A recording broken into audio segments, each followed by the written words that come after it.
खुलुमबाय लोगोफोर एक्चुअली बिराद दुखुनांथावना बाथ्रा दुखुनांथावनाया बेनो जाया माहाजोन बेफोरनि थाखाय दुखुनांथावना नङा जोंफोर गरिब गुन्द्रा गाहाय थाखोनि मानसि जोंफोरनि थाखाय बिराद खस्थ' जाय हक बाथ्राखौ आङो एसे ओरैबायदिसो बुंनो लुबैदों दिनैहाय बयबो सोरबा आबसुआनो होन सोरबा इउबिपिअआनो होन सोरबा एनडिएफबिआनो होन सोरबा बनसुआनो होन सोरबा बायदि रोखोम बिथांमोना गासिबो हारिनि थाखाय नांनानै फैदों दा फैबाय हारिनि थाखाय बा बर' जाथिनि थाखाय नांनानै जोंनि एक्स एनडिएफबिफोरनि सोद्रोमाफोरनि दुखु दाहा आरो केस आं बुंनो नागिरदों केसनि खोथाखौसो हारिनि थाखाय एफाराब नांबोबाय ना सोरबाया अमाफोरबायदि मायुङाव जिगाबाव उन्दुनानै फैनानै आगोर मोनाखै जोंफोरनो जादों ओइस अन्थावजों आंजों जेब्ला बांलादेशनिफ्राय लारुंबायसिम थाबायबोदों हरसे थाबायदों अब्लानि समाव जोङो कम्बल ब्लेंकेट गांसेबो गैया जाकेट गांसे दं ओमफ्राय बिजोंनो जोङो थुरि हाग्राखौ गावनि मोदोमाव फेनलाजोबनानै लादों अन्थावजों आंजों ओइस अन्थाव चिरां डिस्ट्रिक्टनि निसिमानि बिथांजों आंजों जोङो उन्दुदों हयथ'बा जायफ्रा भुटान एटेकआव बे दावहाखौ मोनदों भुटान एटेकआव खस्थ' मोनबोनाय बिथांमोना बेफोरबायदि जुमनांदों जानो हागौ आं बेखौ बुंगोन थ' जोंबो बिदिनो बांलादेश बारबोनाय समाव जोंबो गोबां खस्थ' लाबोदों जाय हक बाथ्राखौ आं नैबेखौल' बुंनो लुबैदों जों दिनै हारिनि थाखाय एनडिएफबिआ नांबोदोंमोन सोर नांदों बे गाहाय थाखोनि ना गोदान आफादाव जायफ्रा रिक्रुइट हाबो बिनि उनाव पिटि नोङो एनसिअ ना बेफोरबायदि अफिसार जाजासिमहालागै डिउटि होनाङो बा थाबायनाङो आर्मस रोगानाङो बायदि रोखोमनि खामानि मावनाङो मावबोदों मावखांनानै फैयै फैयै मा जाबाय दाथ' बोसोरथामानो जाबाय नैबे इउपिपिएल सरकारनि गेजेराव आङो सानै लिडार इएम बिथांमोनखौ आं बुंनो लुबैदों बिथांमोना बुंदोंमोन मा नोंथांमोना दिनै गोजोन गोरोबथा पिस एकर्ड जानानै फैदों ना पिस गोजोन बे बाथ्राखौ गोबाङानो बुङो दैदेनगिरिफ्रा ओमफ्राय दिनैहाय मा जाहैबाय सुमन लेखाया मा फैदों आरो फैदों सोरनावहाय एक्स एनडिएफबि सेंग्राफोर आरो लेडिस आर्मिफोर जायफ्रा एनडिएफबिनि थाखाय खामानि मावबोनानै सोरबा फेमिलि जाजोब्बाय आइजोफोर आं बिथांमोननि रेकर्डखौ दान्दिसे खोनासंनानै लाग्रो बिनि उनाव एसे मोजां जागोन बुंनायनि मा थारिखआव थांनांगौ होनदोंमोन ओरैनो माबाया ओरैनो फार्स्टनिया 27 मोन डिसेम्बरनि 27 दा दिनै बुधबार ना दा बुधबाराव गोग्लैयोमोन आरो नोंसोर एफाराब खस्थ' खालामबोबाय हिनजाव मानसिफ्रा दिनै एफाराब खस्थ' खालामनानै दिनैसिमबो केसखौ उइद्र' खालामना होनो हाया दिनै गथ' मोनलाय लांबाय ओमफ्राय दा जामिन हमोबाथ' 40,000 थांगोन होनदों ओमफ्राय आं दा मायाव मोनगोन बे फैसाखौ 40,000 थांगोन होनना बुंदों नै बेनो 40,000सो थांगोन होनना बुंदों आं होनदों नालाय जामिन लाबोयोबा जामिन हरबा बेसेसो थांगोन सारना सोंदों नालाय 40,000सो थांगोन होननानै बुंदों आरो बे नोंनि केस बायजासिम बेसेबां थांगोन बेखौल' सों केस बायजासिम केस बायजासिमा बेसेबां थांगोन आरो मा होनबावो दा आंखौ दा सोर नायगोन सोर माबागोन दा ओमफ्राय आंखौथ' मावनानै फैबाय जासिनि थाखाय मावनानै फैबाय ओमफ्राय दा सोर नायगोन आंखौ दा सोर बख'गोन आंखौ दा सोर माबागोन आंखौ दा थाखा फैसा सोर होगोन दा आंनो बाथ्राया बेनो जाय हक खोनाबाय बिनाय नोङो गबिन्दजों एसे टाच खालाम गबिन्द बसुमतारिजों ओमफ्राय फेरेंगानावबो टाच खालाम जुदि एसे सुबिदा दङब्ला आरोखि टाच खालाम आरोखि मानो टाच खालामबा बे फैसानि थाखाय आरोखि नोंथांमोना खोनाखाबाय जानांगौ बे बिनाय होनाय 30 बेट्सनि बिथांमोना बांलादेशआव ट्रेनिं लानाय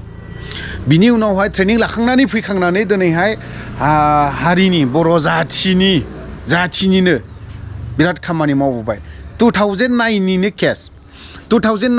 केस बा दिनैसिमबो जोंनि दैदेनगिरिफ्रा मा बुंबाय थादोंमोन कर्टआव गानो नाङा कर्ट हाजिर जानो नाङा कर्टआव दाथां बा माबा मोनसेयाव दाथां ना हेन टेन खिन्थु नों दिनै बे सुमन लेखाया गांथामसिम सफैनानै दङ दिनै सफैयो कर्ट गाहैनाय लगे लगेनो बै बिनाय होनायखौ लेडिस आर्मिखौ स्क्रिनाव नुगासिनो दं बै लेडिस आर्मिखौ मा थानायाव सोनानै दोनगोन साननै बिसोरखौ रिमाइन्डआव लाबाय थागोन साननै गाहाम दोनगोन होनबा दिनैहाय केसा मा केसखौ दिनै बायदों होननानै बुंदों थांनाङा होनदों थांनाया मोजां ना थाङिया लाफानो थानाया मोजां आंनि मथेब्ला बै सुबुंखौ बिनायखौ आं बुंगोन बिथाङा केसखौ कर्टखौ हाजिर खालामबाय था सोरनिबा दैदेनगिरिनि खोथाखौ दा खोनासं आंनि मथेब्ला मानो होननानै बुङोब्ला अनलि गावबा गावनि लाबा लाब गावबा गावनि बेनिफिट गाव प्रफिट जानायनि थाखायल' बिसोरो दाथां होननानै बुंगोन सोरबा सासेखौ थांखिना बुङाखै गबिन्द बसुमतारी नाम्बार 1 नाम्बार 2 फेरेंगा बिथांमोनानो बुंग्रामोन दिनै बिथांमोननि खामानि मावनायावहाय हारिनि थाखाय बिथांमोना जेसेबां मावदों जोंबो बेफोरबायदि मावदों नोंथांमोना जाय खामानिखौ पलिटिसियानफोरजों सावरायनानै नोंथांमोना एकर्ड खालामबोदोंमोन खिन्थु जों बेखौ सावरायाखै नोंथांमोननि जा थिननाय खामानि बेखौथ' जोंनि दैदेनगिरि जोंनि गथ'फ्राथ' मावदोंना बे खामानिखौथ' मावनानै दिनै बे खामानिया केसा सोरनि जानांगौमोन बै सुबुङासो जानांगौमोन नाथाय बै लेडिस आर्मि सासेया खामानि मावनायाव थिननायाव मावबाय थांबाय दिनै बिनियाव केसा ग्रोम होनबा दिनैहाय बे केसा दिनै बायनांगौना जोबनाङा मानि पिस एकर्ड जाखो आरो मानि गोजोन गोरोबथा जाखो गबिन्द सार नोंथाङानो एसे बुजिनानै नाय नोंथांनाव जानो हागौ नोंथाङाबो केस जेल जाना फैनाय मानसि जों मिथिगौ नोंथाङा मा सनाव बबे जायगायाव जेल जाया नोंथाङानोथ' लिरनानै हरग्रामोन जेल सिंनिफ्राय सिज फायार लायाबा आंखौ मोननाय नंला होननानै लिरनानै लाइजाम लिरनानै हरग्राया सोरमोन अधर्जसिन होननानै बुङोब्ला गबिन्द बसुमतारिया नङामोन सोरनो लिरनानै हरदोंमोन बे लाइजामखौ गबिन्द सारा एसे सिन्था खालामनानै नायदो बै समनि बाथ्रा जेब्ला जेलाव थाब्ला बेखिनि बाथ्राखौ नों लिरदों नों बुंदों गबिन्द बसुमतारिया दा डिपुटि चिफ जानाय लगे लगे बिथाङा मा एक्स एनडिएफबिनि सेंग्राफोरखौ मा बावनो हमजोब्बाय बा नांथारला बा बायदिसिना खोथाखौनो सानबाय नामा थ' बिदि सानदोंब्ला गोरोन्थि जागोन होननानै आं सानो बै आइजोफ्रा सोरबा सासेनि थाखाय नङा एज ए हल बर' जाथिनि थाखायनो बिसोरो सेक्रिफाइस बा जिउ दान होदोंमोन दुखु दाहा खालामदोंमोन खस्थ' लादोंमोन नोंसोरनोथ' बुंदोंमोन इउपिपिएल सरकारनिफ्रायनोथ' बिराद खोथा बुंबाय थायो थानो हायोबा 5,000 बान्था होलायगोन होनदोंमोन आंबो बै सुबुंनो दाबो होगोन एक्स एनडिएफबिफोरनि सेंग्राफोरनि केसखौ हाइनेस केसफोरखौ सोरबाया जुदि इउपिपिएल सरकारनि दैदेनगिरिफ्रा जुदि उइथड्र खालामनानै होदोंब्ला फोजोबथारनानै होदोंब्ला 5,000 नालागे 10,000 बान्था होगोन आङो खिन्थु उइथड्र जानायजों लोगोसे मानसिनि सावगारि टटेल डिटेल्सखौ नांगोन आंनो अब्लासो होनो हागोन बेफोरबायदि गिदिर खोथा बुंनानै जेबो लाब गैया खामानिखौ माव खिन्थु जोबजासिम मावनांगौ दायथ'आ गबिन्दनाव रासिन दङमोन आरो फेरेंगानाव रासिन दङमोन एनडिएफबि सेंग्राफोरनि केस उइथड्र खालामनायनि बेलायावहाय दिनै जों मुखे खोनानो मोनो मुखे इउपिपिएलनाव लिडारफोरनाव सोङोब्ला बुङो मा एक्स एनडिएफबिफोरनि हाइनेस केसफोरखौ सोर दायथ' लादों प्रमद बर'आबो बुङो आं लायाखै एनडिएफबिफोरानो सोरबा लागोन एनडिएफबि दैदेनगिरिफोरनाव सोङोब्ला जोंबो लायाखै सोरबायासो लादों इउपिपिएलनि सोरबा एमएलएफोरनाव सोङोब्ला बुङो जोंनावबो लाथ'वाखै दायथ'खौ सोर लादों होनबा रावबो दायथ'आनो गैया बिनि बेलायावहाय जों खोनानायाव अन्तत' जों मुखे जों खोनायो खुगा रायलायनाय इउपिपिएलआ दायथ'खौनो लायाखै होननानै खोनानो मोन्दों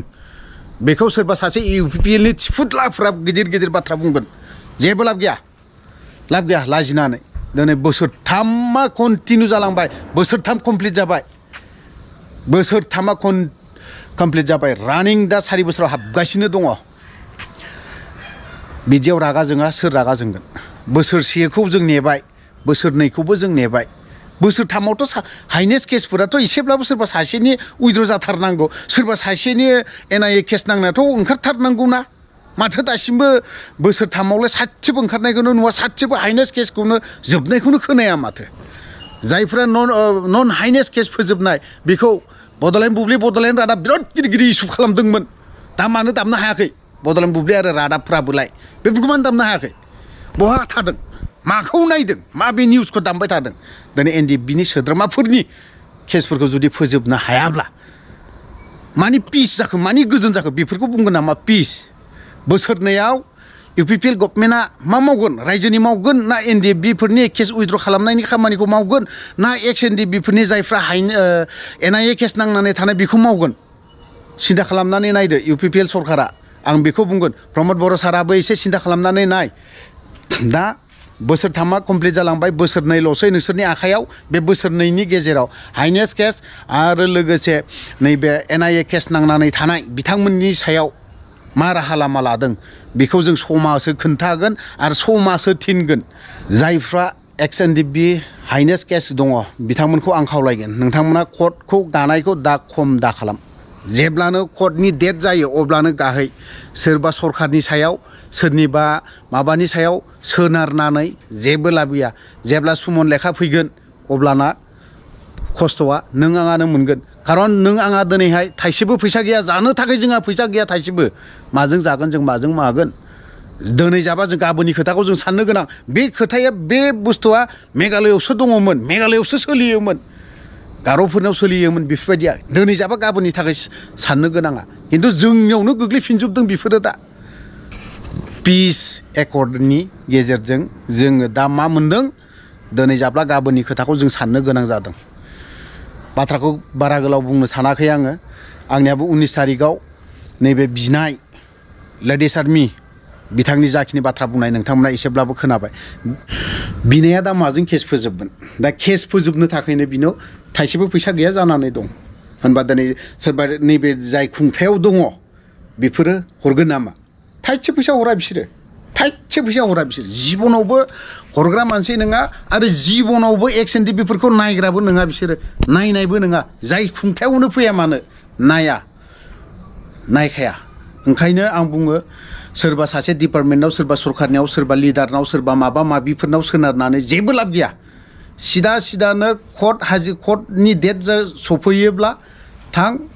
हाजो कर्ट गाहै बिनि उनाव मिडियायाव बुंनांगौ मायाव बुंनांगौ सोर लिडारखौ बुंनांगौ दांना हो सिदा मिडियाफोरनो लिंहर प्रेस मिट हो बास हगारनानै हो रावनिबो सायाव दा सोनारखा एक्स NDFBनि सेंग्राफ्रा ओंखायनो हगारजोबनानै हो बुंनानै हो गोसोआव मा साननाय दं पिस एकर्डखौ जोंबो सानदोंमोन गोजोन गोरोबथानि गेजेरजों NIA केसआव जायफ्रा थाबथानाय बिसोरबो उदां जाबोगोन होननानै जों बिराद दुखुनो मोनदों मालाबा गाबनोबो ओंखारो बेफोरबायदि बाथ्राखौ जों गोसोखाङोब्ला आं दिनैसिमबो मोनसे मोननै खोथाखौ आं दासिमबो गाबखांबाय थायो आरो दुखुबो मोनो गोसोआव नांनानै दं हारिनि थाखाय जोङो खामानि मावनानै दिनैसिमबो केसा जोबजायाबा जों जिगाबाव उन्दुना फैनानै आगोर मोनाखै थ' लोगोफोर भिडिअखौ बारा गोलाव खालामनो सानाखै बावनो दोनथ'बाय जय बर' हारिनि